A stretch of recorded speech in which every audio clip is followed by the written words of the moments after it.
So, is there anything you'd like to discuss? So I forgot the word you used yesterday, but like a filter of reality versus reality. I don't know if I'm capturing it right.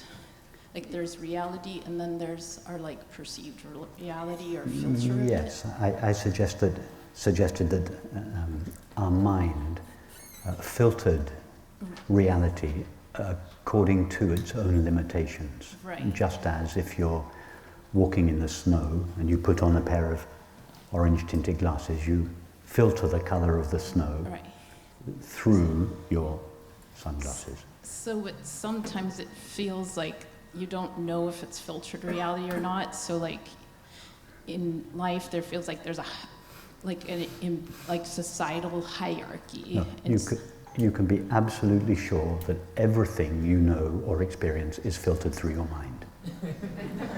But what do you do with that next? So for example, like this is not a psychological question in terms of like I want to resolve this for me individually and personally, and I need to have therapy or something. This is a question about like life and social structures, and so like this institutional like racism and structural racism is something that is apparently a filtered perception, just like everything else is. But then what next? Like, what do you do with that? Like, if I'm angry and I want to fight, then like just do it? Like, or is like you have to be cautious? It's a filtered perception. If you are angry or depressed or lonely or any other feeling that you have, you check first on whose behalf your feeling is arising. Is it on behalf of a temporary, finite self? And if it is, then check the nature of this temporary, finite self before you start feeling and subsequently acting and relating on its behalf. Check the truth of the temporary, finite self that is at the origin of your feeling. But even if it is a temporary, finite, like... Well, if it is arising on behalf of a temporary, finite self, rather than expressing your anger, investigate that self. But then what if it's not? Like, what if... Well, if you discover that the self on whose behalf your feeling arises is not there, or is not the temporary, finite self that you thought it was, what is going to happen to its feelings?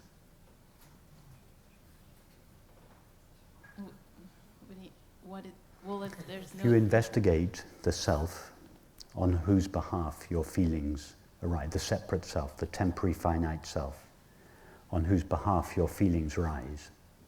But I feel like that's dismissing like that filtered perception of the hierarchy. Like what about that injustice that's existing? If I just sit there and explore that temporary self, like I feel like that's if you're feeling of, sorry to interrupt you, but if you're feeling a feeling of injustice doesn't necessarily arise on behalf of a temporary, finite self. It arises on behalf of love and intelligence, in which case follow the feeling of injustice, don't investigate. There's no need to investigate the separate self. It is not, the feeling of injustice is not necessarily arising on behalf of a separate self. It may be, you have to check that first, but if it's not, if it is an expression of love and intelligence, then pursue the feeling of injustice and act accordingly. And then how do you know the difference of, you have to just investigate it yourself?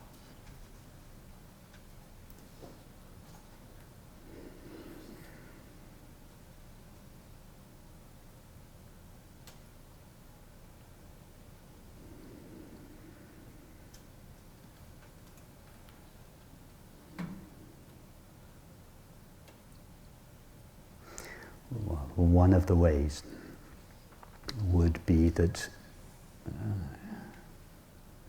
you don't feel personally hurt or upset. You don't feel that you have been diminished in any way by what you are responding to. In other words, your response is not the response of a hurt, disrespected, unloved person. So that would be one way at an emotional level to know whether or not your feelings were coming from a sense of separation or whether they were arising on behalf of love and intelligence.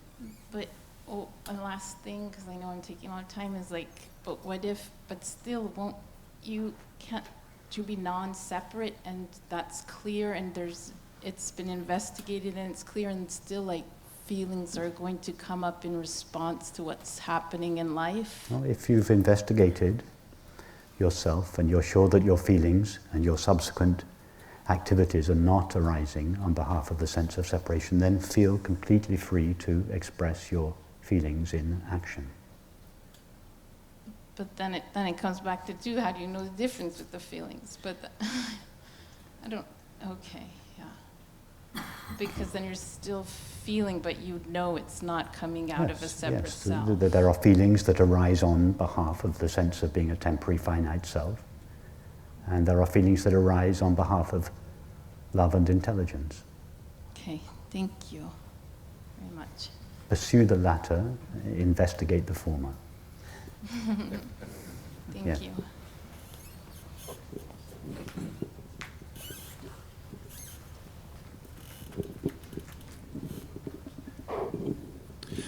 Thank you. This actually kind of follows up on that, and my question is this, is that when one is able to contact and act from the source, then I'm curious if you have any thoughts on the effect of that on, I mean, I've heard saints say that, you know, if it weren't for people in contact with that source, the world would be a much bigger mess than it is. In other words, there's action on the level of action, and there's contacting reality, and somehow the influence of that kind of fertilizes and bubbles up throughout all activity. And I wonder if you have any thought on that, if you understand what I'm asking.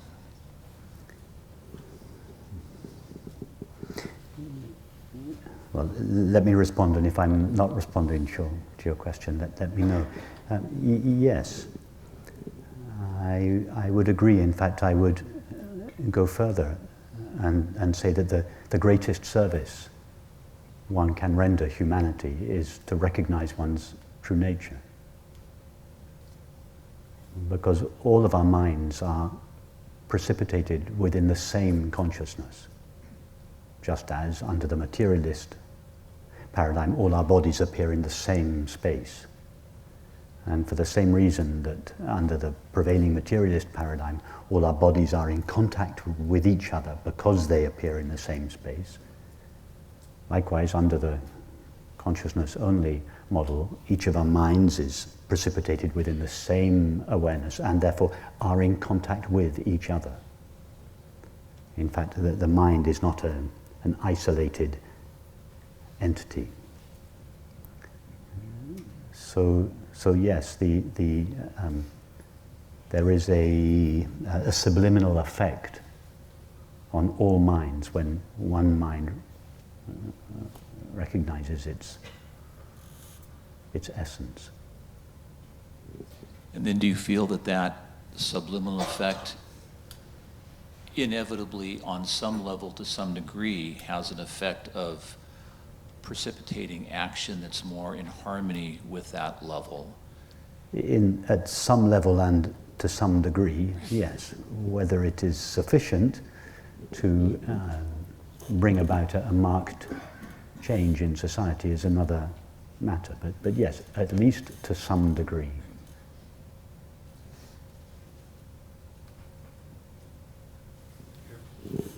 Yes. You too. Yeah. Just here in turquoise. Thank you. So great to see you in person, Rupert. If I may, my question is somewhat philosophical. A couple parts, but very briefly. So there's the inward path, which is a sort of awakening, and then the outward path, it could be seen as the evolution of the separate self. And so my question is then, is this a continued evolution of lifetimes? Does the infinite consciousness manifest and remanifest? Okay, let me just slightly reformulate your first statement about the inward and outward facing paths, and many of you may not be familiar with these terms. The inward facing path is the term that I sometimes use for the initial stage of our investigation, when we turn away from the content of our experience and investigate our self, our essential self, not our thoughts, feelings, sensations, perceptions, activities or relationships, but our self.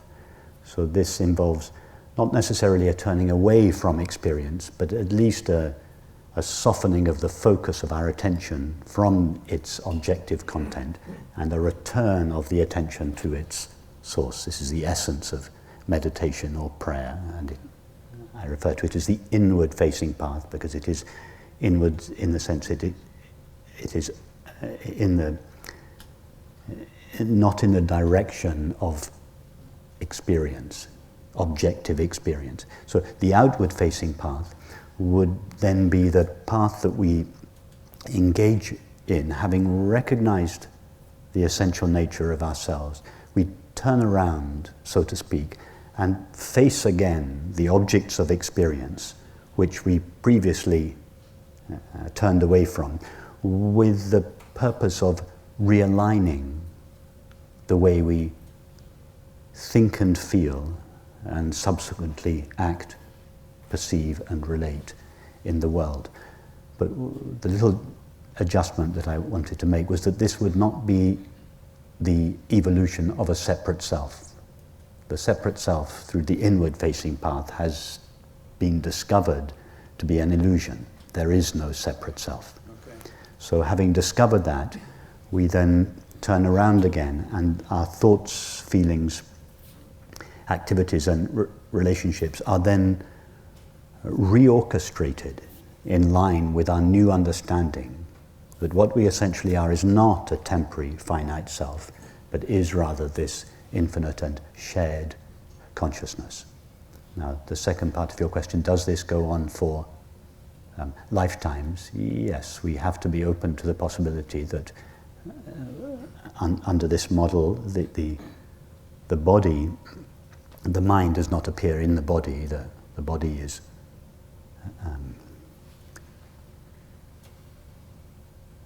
well, let's just say this, that in this, from this perspective, that the mind would not come to an end when the body dies. So the mind could continue to evolve after the death of the body in this perspective. I don't want to go into too much detail about that, but yes, in principle, there's no reason why the evolution of a finite mind should be limited to a single lifetime.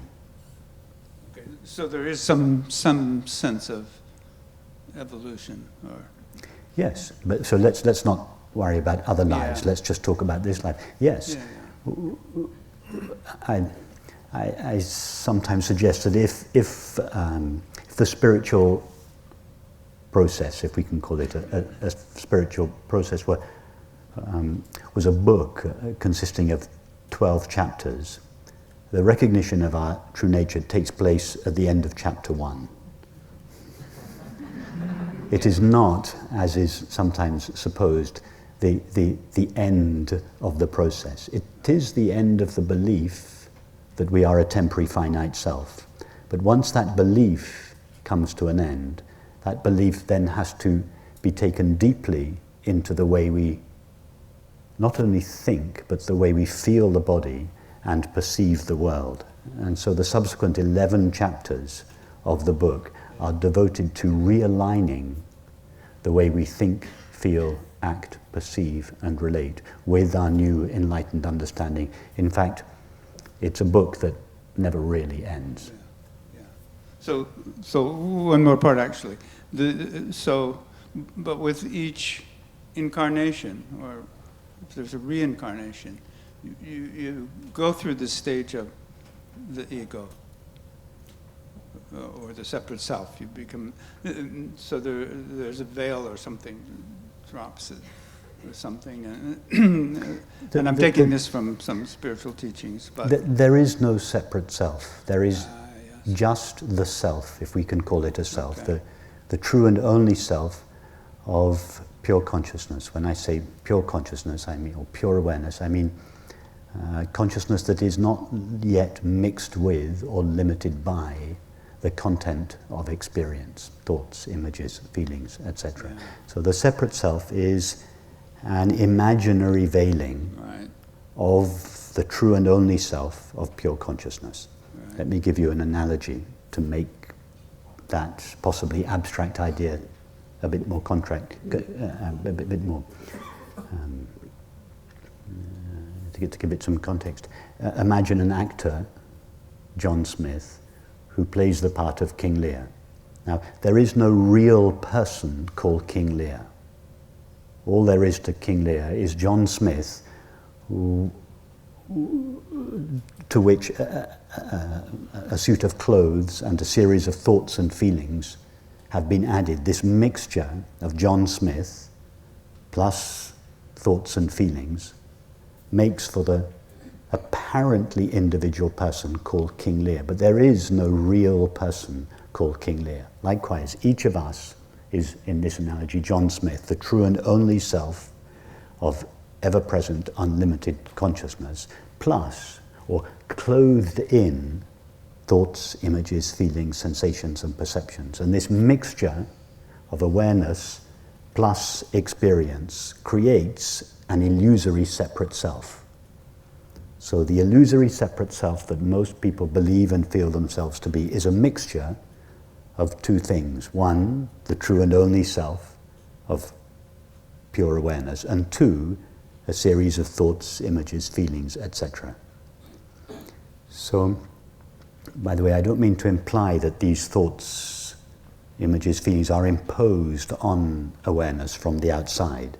There is nowhere outside awareness from which they could originate. It is awareness itself, through its own activity, that assumes the form of thinking and perceiving, and thereby limits itself, just as King Lear is not imposed on John Smith from the outside. It is the actor John Smith who freely assumes the form or the character of King Lear in order to have a relationship with Cordelia and be the King of England. But even when John Smith is clothed, as it were, in King Lear's thoughts and feelings, he never really ceases to be John Smith. He never really becomes King Lear. Likewise, infinite consciousness, the only consciousness there is, clothes itself in each of our thoughts and perceptions and seems, as a result, to become a separate self, but never really ceases to be itself. In other words, there is no real separate self or finite consciousness. Thank you.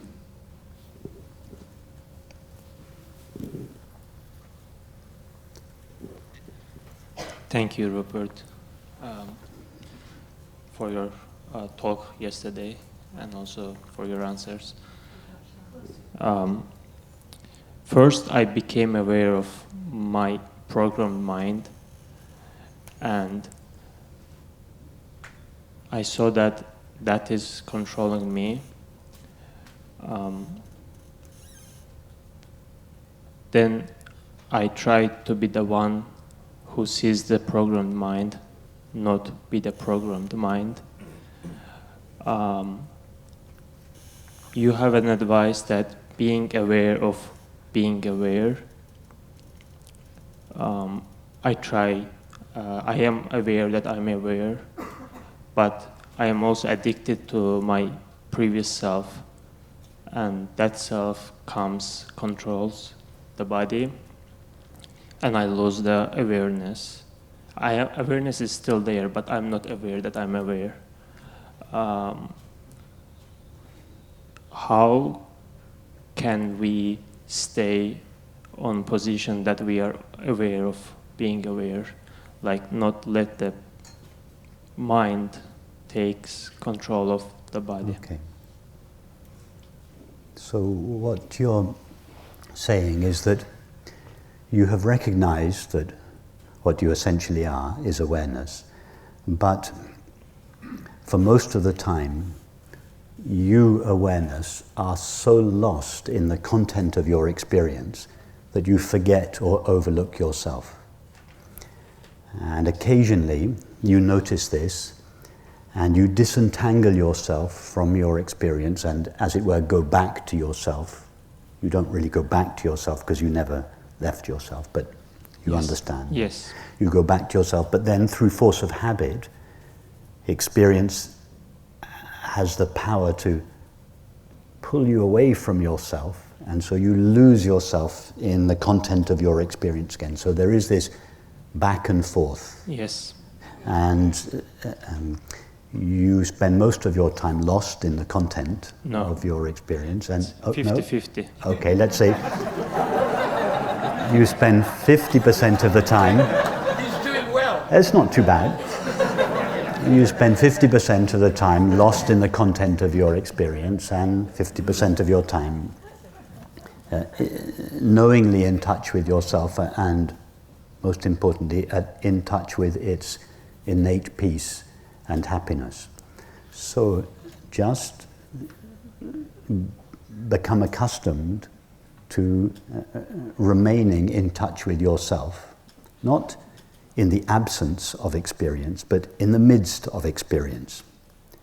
To begin with, when we first come across this understanding, we sometimes have to close our eyes and turn away from experience in order to familiarize ourselves with ourself. But in time, it's no longer necessary to close our eyes and turn away from experience, because even in the midst of experience, we are still ourselves. In other words, in time, experience loses its capacity to take us away from ourselves. And in time, we find that fewer and fewer experiences have the capacity to take us away from ourselves. Until a certain point comes when we simply feel established in the peace of our true nature, in the midst of almost all experience. I say almost all experience because we must leave open the possibility that we never know what's going to happen. There may sometimes something may happen that triggers an old reaction, and we are temporarily lose ourselves to that experience. But it happens less and less frequently, and when it does happen, it lasts for less and less time. I see, yeah. Actually, I resonate with that because I had that understanding like a year and a half ago. Yeah. In the beginning, it was, I could say, like 10% I was aware and 90% not, but now I see it as the time passes, I am getting closer.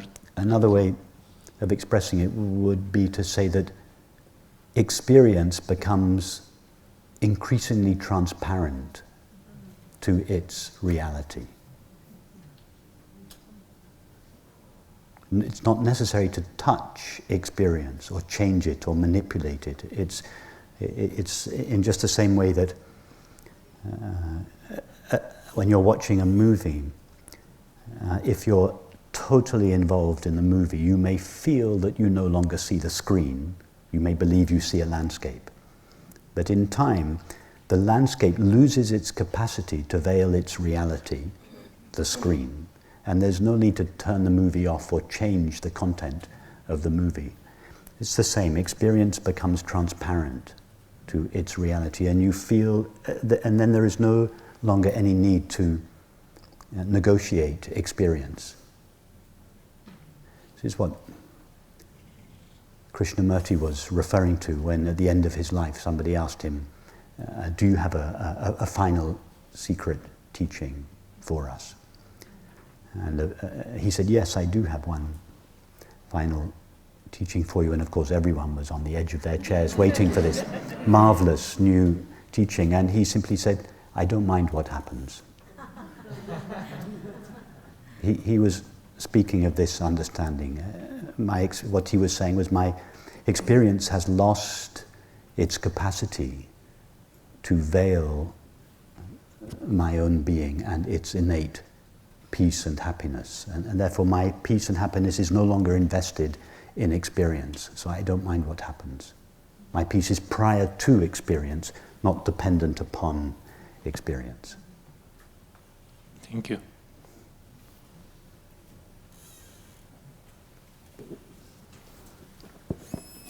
Rupert, I have an understanding, and I wondered if I could say it to you and see if it what your reaction to it is. But we all talk about consciousness and how consciousness is primary. But I have an understanding, it's really from the Vedic tradition of India, of how consciousness does this thing of having the universe, however you want to say it, arise in consciousness, how this is created. And it's in terms of what the last two people were talking, the experiencer and the experienced and the process of experiencing. So the understanding is that the first movement in that direction is that consciousness, being consciousness, becomes conscious of itself. So it's still one, it's still consciousness, but it's self-conscious, it's conscious of itself. And so there's a kind of a two. And no, sorry to interrupt you, but everything you say downstream will contain this original mistake, so that's why I'm stopping you here. Consciousness is like the sun. The sun doesn't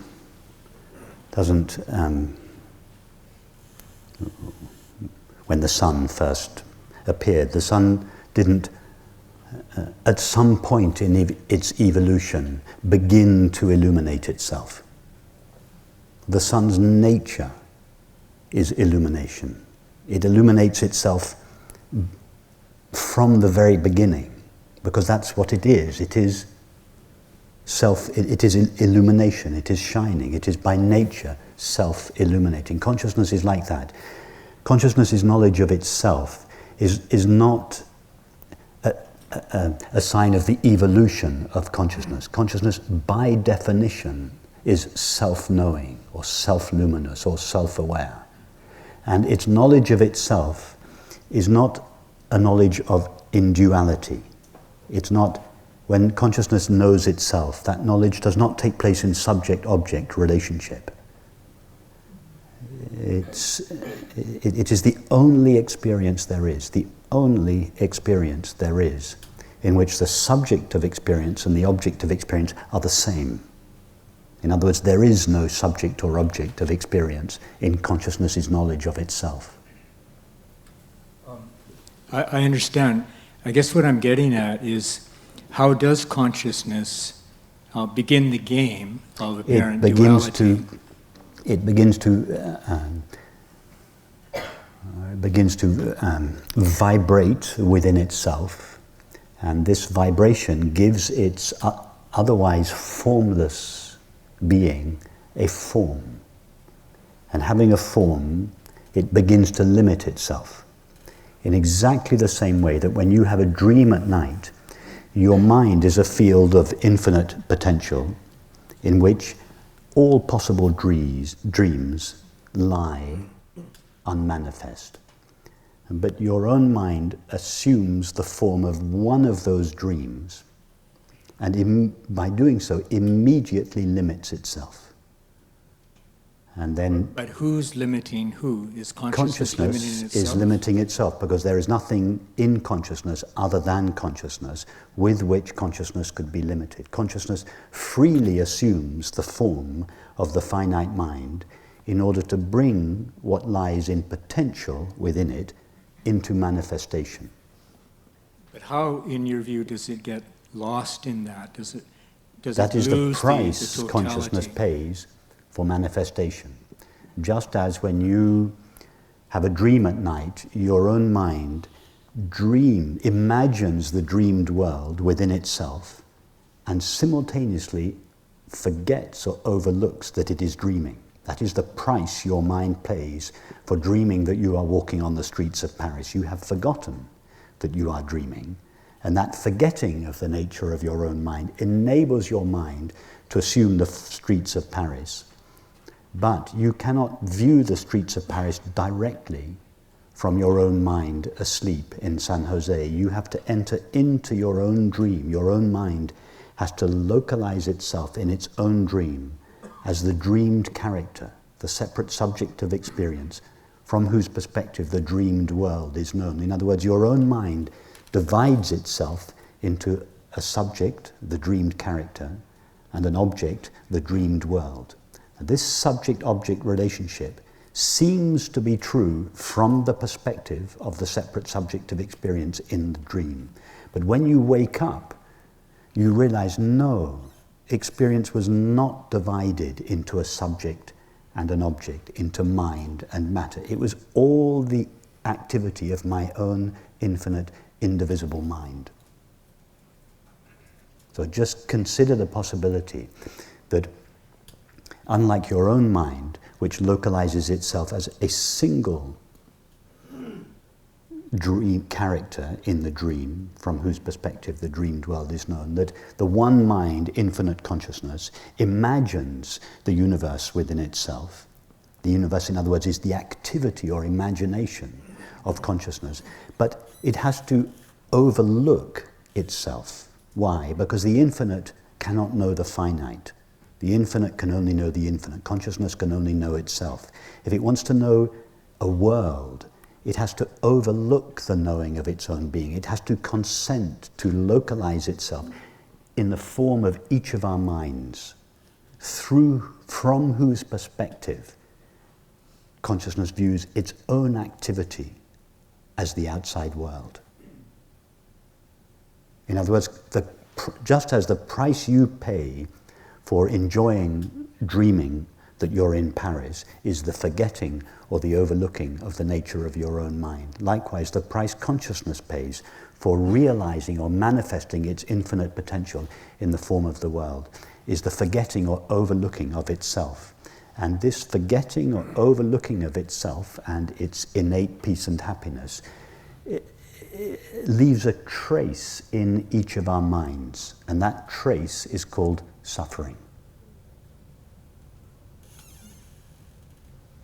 Suffering is the price God pays for manifestation. And that is why when we suffer, we are always longing for one thing alone, happiness. What is happiness? The knowing of our own being. So this as consciousness contracts or localizes itself in the form of the finite mind, it limits itself. And this limited self that each of us seems to be, there's one thing alone that everybody seeks. Not just those of us interested in non-duality, but all 7 billion of us seek one thing alone. It's happiness, which means we seek to be divested of the limitations of the separate self and return to our origin or source.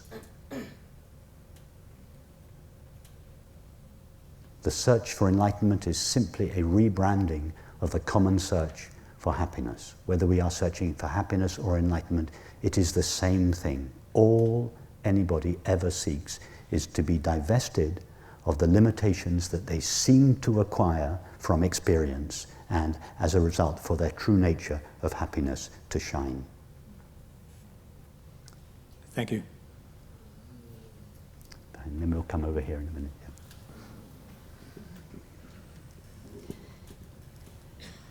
I sometimes feel that the practices I'm doing to Just use the mic, that's it.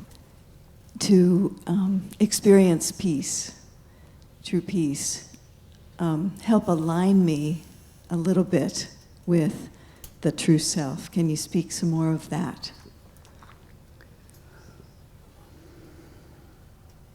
You can undertake practices that will help to align you with the peace of your true nature, but why not go directly to the peace of your true nature?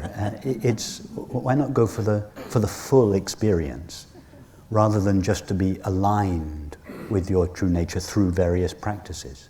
Yes. You just go directly to your true nature. Why would you choose to go there through an indirect?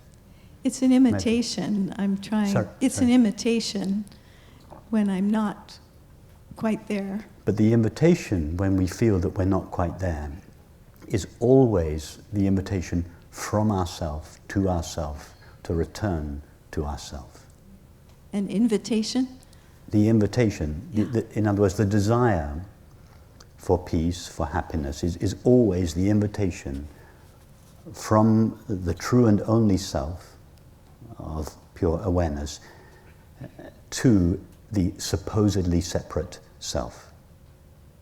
So when we feel, when we suffer, when we long for happiness or peace, we feel that we as a separate self embark on a series of practices in order to recover or return to ourself. No, there is no such separate self, either to practice or not to practice. The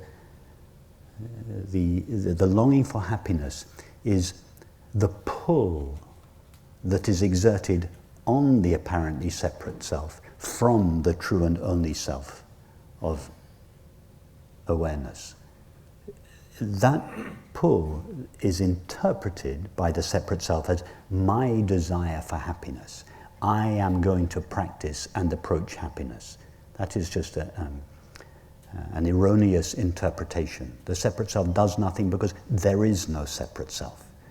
The separate self's desire for happiness is really the pull of grace from the true and only self, whose nature is happiness itself. Thank you. So when you feel that pull, just go directly to the source of peace, which is the knowing of your own being before it is colored or qualified by experience. And if you cannot go directly to your being, in other words, if you have to go via any kind of object, take the subtlest object, the thought, I am. Just take that thought once, the thought I am, and then go in your experience to that to which the thought I am refers. In other words, go straight back to your being.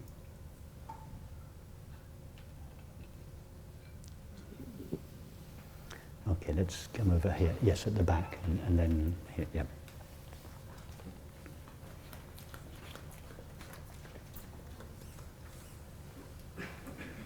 Hi, and thank you so much for your teachings in your articulate way of describing some very complicated topics. However, I'm still confused.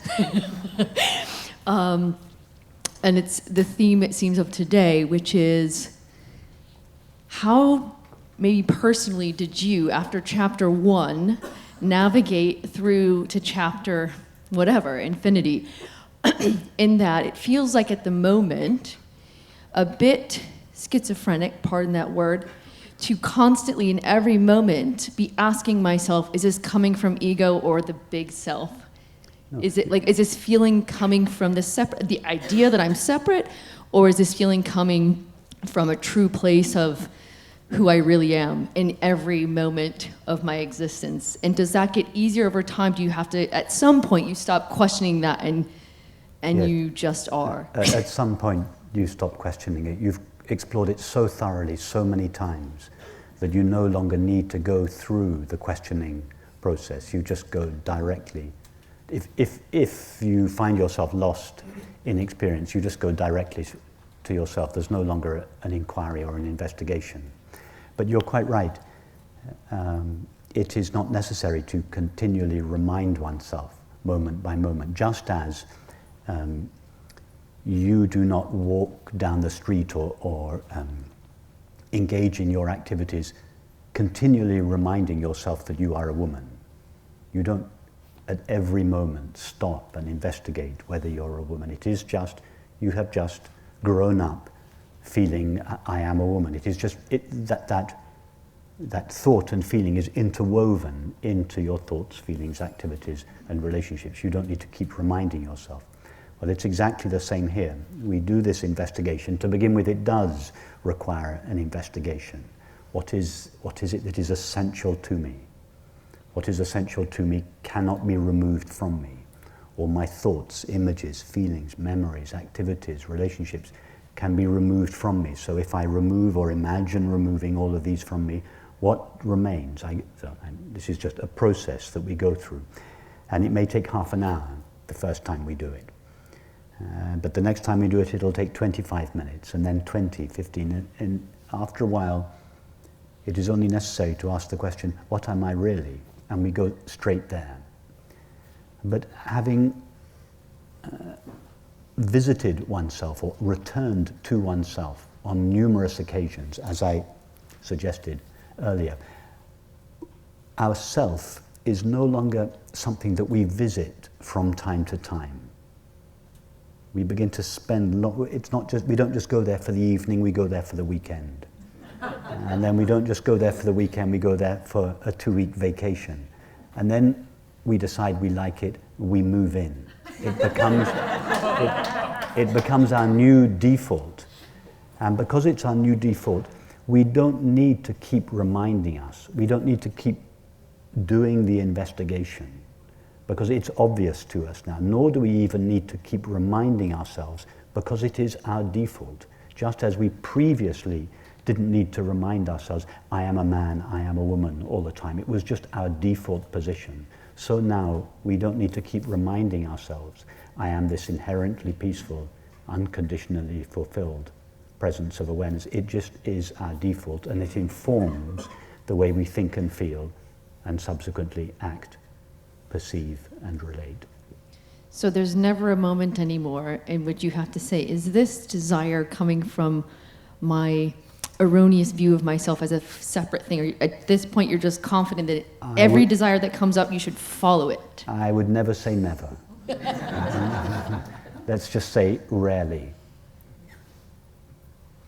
Because I'm not perfect. Nobody is perfect. In order to be considered perfect, you have to have been dead for at least 50 years. It's only after we've been dead for 50 years that the spiritual community will whitewash you of your personality and begin to raise you on the spiritual pedestal.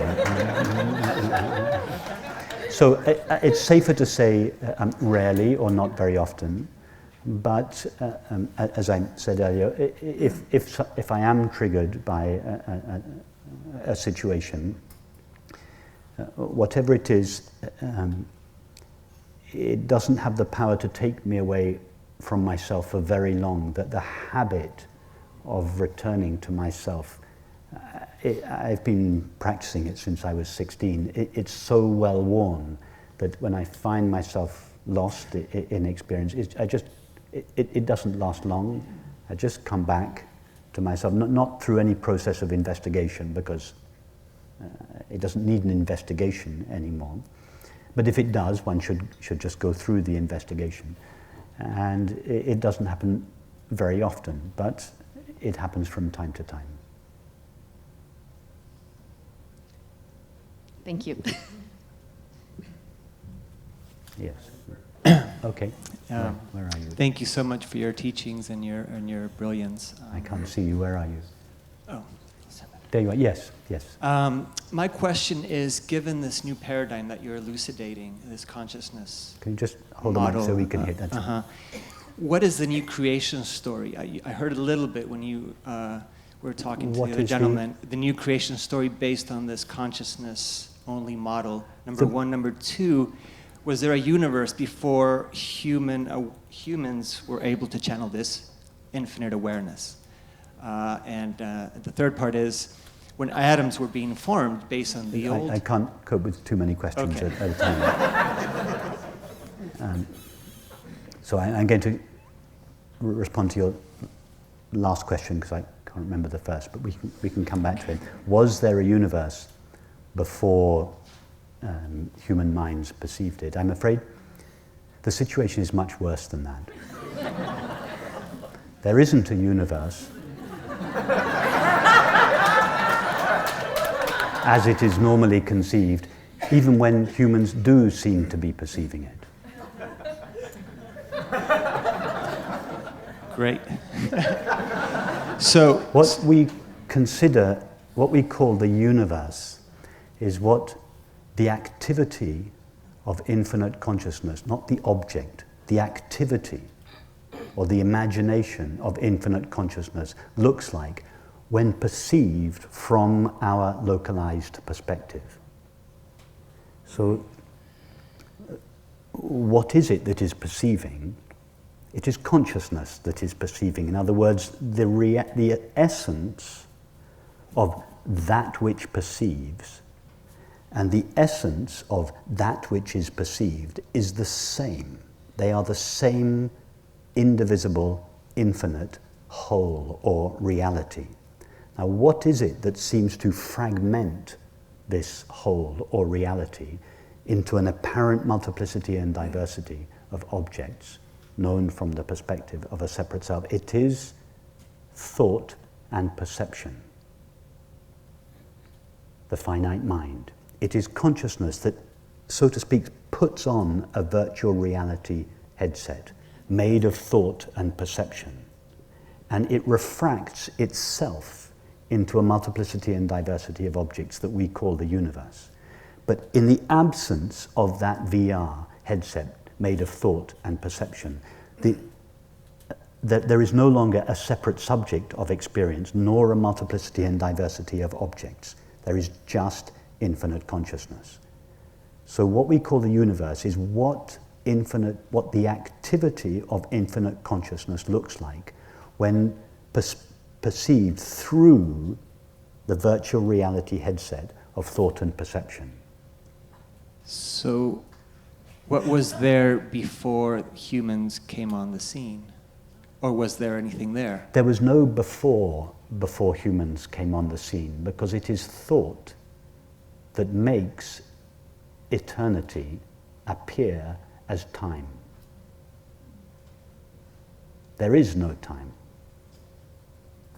It is only thought. So what we call the absence of time, what we sometimes call now, is eternity. It's not in time, it has no dimensions, but refracted through the prism of thought, eternity appears as time.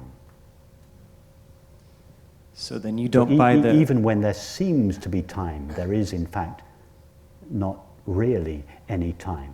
But in the absence of thought, that is, in the absence of the appearance of time, there is no time, and therefore no before.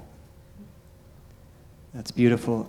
So then, therefore, you don't buy the whole scientific view of the 13.7 billion years of cosmic evolution. That's... No. From this perspective, that's another story that we humans tell ourselves. It's another story, and it's a perfectly valid story. It's a creation myth, and it is a creation myth that is consistent with the belief that what we perceive through the sense perceptions, through thought and perception, is real and in its own right.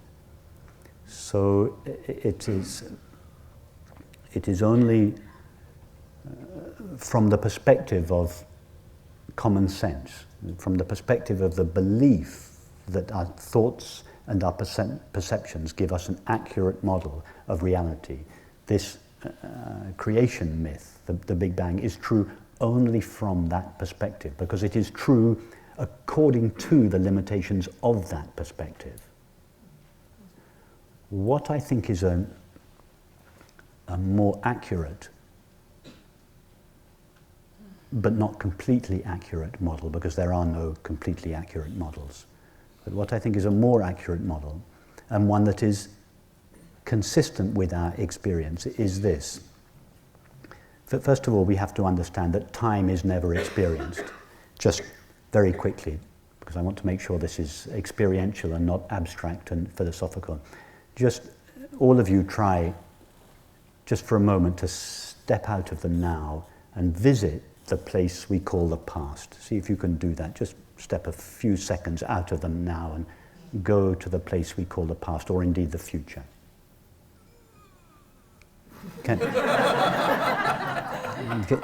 Did any of you manage to leave the now and visit the past? So, have any of you ever visited the past?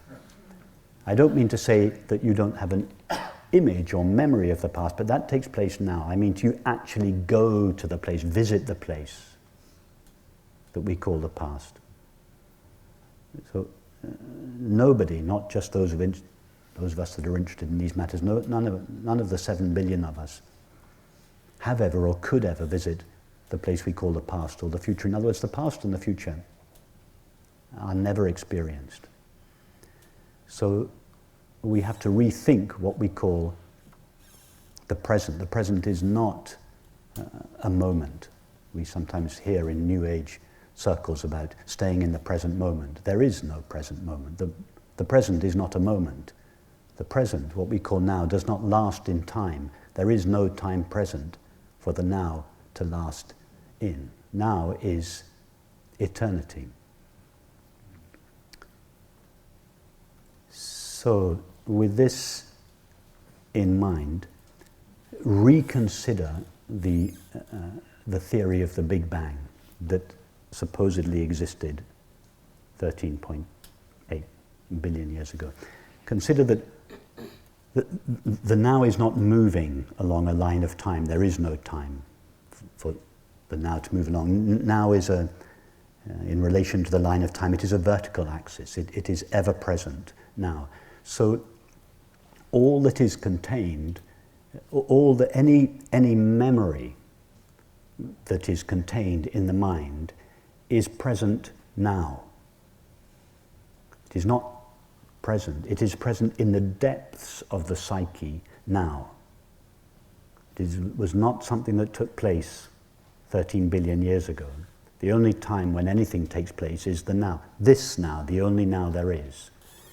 And therefore consider the possibility that the creation of the universe, or that the event that is referred to as the Big Bang, is something that takes place now. Why don't we experience it?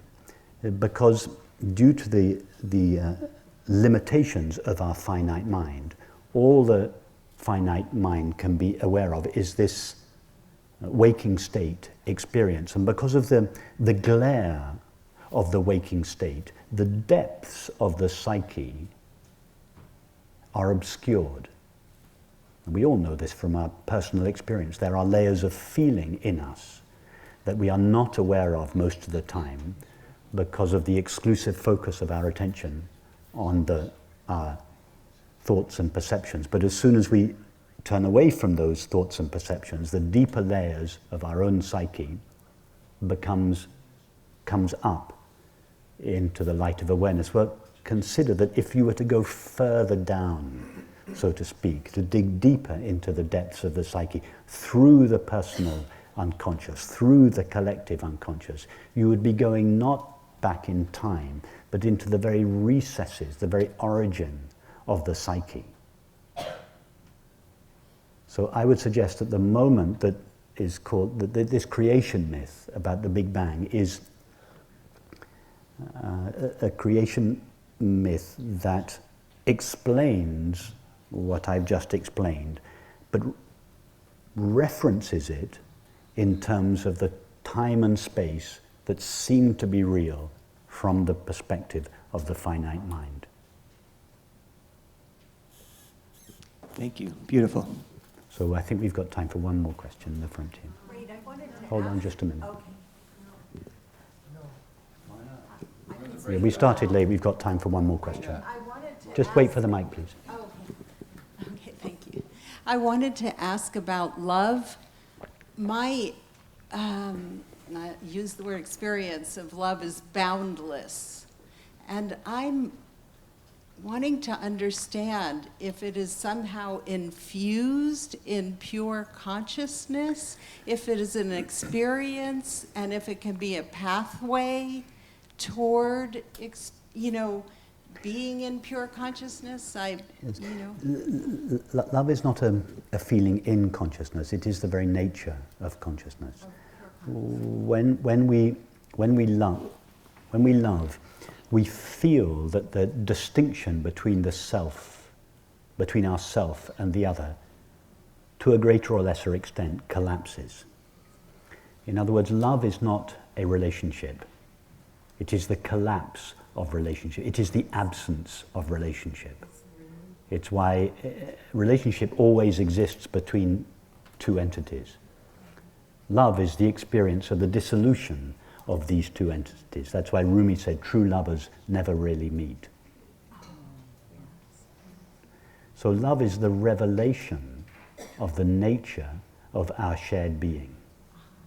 Our being is shared. In our essence, we are all the same infinite, indivisible consciousness. But that knowledge is veiled from us much of the time due to the filter of thought and perception. That's why we feel that we are separate. Feeling that we are separate, as I said earlier, we long for one thing alone, to be divested of the sense of separateness. That's why many people long in the phenomenal realm, above all else, for an intimate relationship. Because in intimate relationship, we feel that everything that separates, we feel that we are divested of the sense of separation. What we are really longing for in intimate relationship is not another person or indeed a relationship. We are longing to be divested of everything that makes us feel that we are separate. So love is the revelation of our shared being. It is the nature of our being. Yes, how beautiful. Yes, and we... So just to make one more comment, you said, can love be a path? Yes, when the individual feels the longing for love, that is its reality, the essence of that being, the reality of that being, pulling that being back to it. It's saying, come back to me, I am what you are looking for. So can love be a path? Yes, absolutely. All that is important is that we never make the object of our, we never allow our love to have an object. What we long for lives at the source of our longing and can never become an object of our longing. If we allow what we long for to become an object of our longing, we will never experience true love. Yes, it's true. It's limited. So it's fine to pursue the path of love, but never allow that love to settle on an object or a person. Yes. Celebrate that love with an object or a person. I'm not suggesting that one shouldn't seek or have relationships, but don't have relationships in order to find that love. Follow the love, follow it all the way back, not to its, towards the object. Trace it back towards its source. That is what we truly long for. And what we long for lives at the source of our longing. It can never become an object of our longing. Oh, that's beautiful. Thank you. That's what. Really wonderful. Thank you.